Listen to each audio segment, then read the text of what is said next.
Sa video na ito ay pag-uusapan na naman po natin ang isang napakalaking balita tungkol kay XRP. Ayon po sa ulat, si XRP ay opisyal ng kasama sa CME listed onshore futures trading. Ang ibig pong sabihin nito ay mas malawak na ang bukas na pintuan para sa institutional money na pumasok sa market. Para po sa mga matagal nang nagmamasid sa digital asset space, ito ay isang napakalagang sandali dahil pinapakita po nito na ang Wall Street ay hindi lang nakatingin sa hype, kundi sa matatag at regulated na financial infrastructure. Kaya yan po ang siyang ating pag-uusapan sa video na ito. Pero bago po tayo magpatuloy, ay pakibasa na lamang po muna ang disclaimer dito po sa ibaba ng ating screen.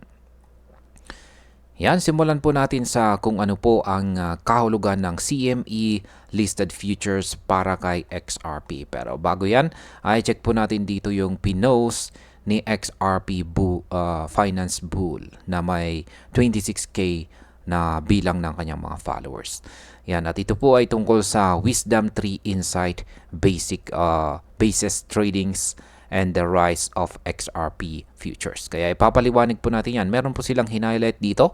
Sabi rito is XRP now has CME listed futures available onshore. This gives institutional investors safe and regulated access to XRP. XRP becomes a tactical option for yield through basis trading. Kaya, ayan. Papaliwanag po natin yan. Ang CME or Chicago Mercantile Exchange ay isa sa pinakamalaking regulated exchanges sa buong mundo. Ngayon ay kasama na si XRP sa kanilang onshore futures trading. Kapag sinabing onshore futures, ito ay legal at regulated sa loob ng US. Hindi katulad ng offshore futures na madalas mas mataas ang risk dahil kulang sa malinaw na regulasyon. Para kay XRP, ang pagkakaroon po ng CME listed futures ay parang pagtanggap sa kanya bilang isang seryosong asset na pwedeng gamitin ng malalaking institution. Ito po ay nagbibigay ng tiwala sa mga institutional investors na ang kanilang pera ay pumapasok sa isang ligtas at transparent na sistema. Ang impact po nito sa market ay posibleng tumaas ang demand para kay XRP dahil mas marami pong malalaking pondo ang magkakaroon ng access dito. Ngayon ay ano naman po ang sinasabi ng Wisdom Tree Insight tungkol kay XRP. Ayan, kasama po sa ulat ang isang explainer mula sa Wisdom Tree na pinamagatang Basis Trading and the Rise of XRP Futures. Sa dokumentong ito ay ipinaliwanag kung paano po kumikita ang mga investors mula sa pagkakaiba ng presyo ng spot market at ang futures market. Ang basis trading ay isa pong strategy kung saan binibili ng investors ang asset sa spot market at sabay na nagbebenta po ng futures contract para makuha ang kita mula sa spread ng presyo. Noon, ito po ay mas nakatuon lamang kay Bitcoin, Ethereum at Solana. Pero ngayon, kasama na sa XRP sa listahan. Kung titingnan po natin, ang inclusion po ni XRP sa ganitong uri ng strategy ay isang sinyalis na hindi na siya basta altcoin lamang. Siya ngayon ay nakikita bilang isang bahagi ng mas malawak na futures landscape. Ang epekto po nito ay posibleng mas maraming traders ang gumamit kay XRP para sa professional trading strategies. Kaya tataas po ang liquidity at magiging mas matatag ang presyo sa market. Ngayon, ang kahalagahan po ng ang kahalagahan ng onshore access para sa institutional investors. Yan, palakin po natin yung kanilang ibinahagi rito na isang graphics. Yan, nagpapakita po. Ito po ay nagpapakita ng report na malinaw na nagsasabi na ang pagkakaroon po ng CME listed futures contracts para kay XRP ay nagbibigay po ng ligtas at regulated na access para sa mga institutional investors. Sa madaling salita, hindi na po nila kailangan ng hindi na po nila kailangan pang pumasok sa mas risky na offshore markets. Para po sa mga malalaking pondo at kumpanya, ito ay isang napakahalagang bagay.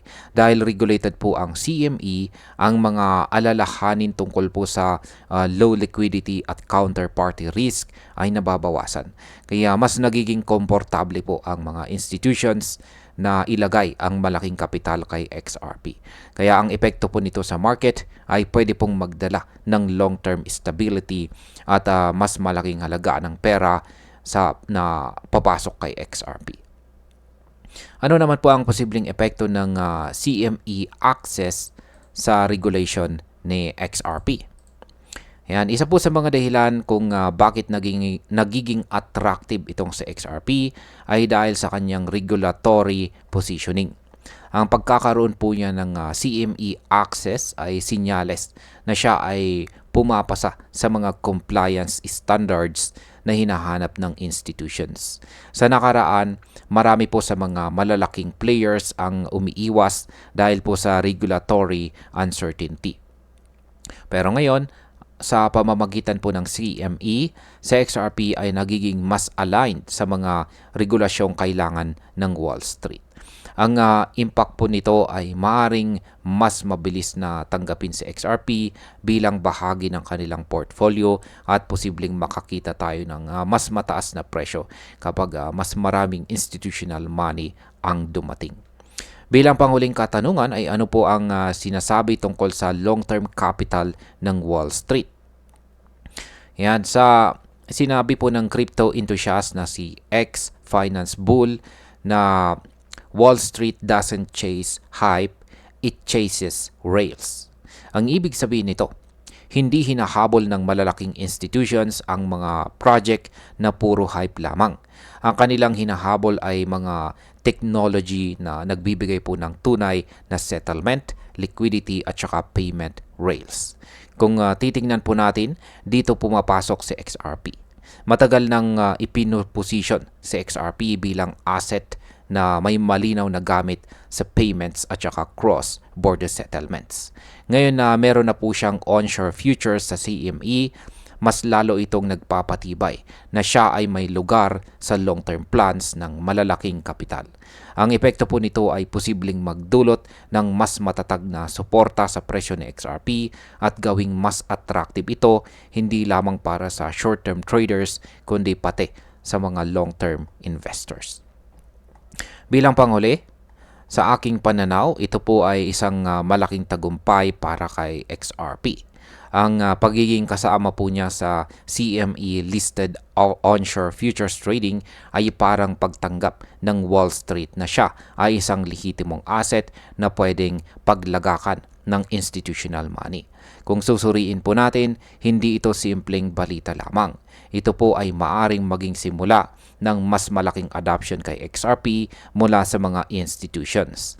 At kapag dumating po ang malalaking halaga ng pera para sa kanila, malaki po ang posibilidad na tumaas ang presyo ng XRP sa mga darating na buwan.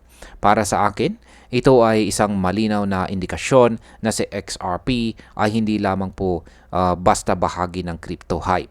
Siya ngayon ay isa ng seryosong player sa financial markets na tinitingnan ng Wall Street bilang isang asset na may pangmatagalang gamit at saka halaga.